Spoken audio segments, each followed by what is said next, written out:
যদি এটা মেনে নেই যে সেখানে টেকনোলজি ছিল না, অনেক দূরের পথ, খবর পাওয়া যায় নাই, সেটা অন্য ইস্যু হতে পারে। কিন্তু এর পরের ঘটনাগুলো আমাদেরকে অন্যদিকে নিয়ে যাবে। মনে রাখেন, এই ঘটনাটা হৃদয় বিদারক। এটা হচ্ছে এই 10ই মুহররমের একটা হৃদয় বিদারক ঘটনা।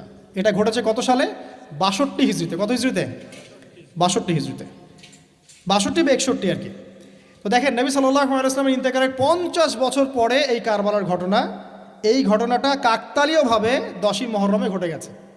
তা আমরা মনে করি যে এটার স্মরণে আমরা আজকের সওম রাখি, আসলে এটার স্মরণে নয়, ওই নাজাতে মূসার স্মরণে রাখতে হবে। ঠিক আছে?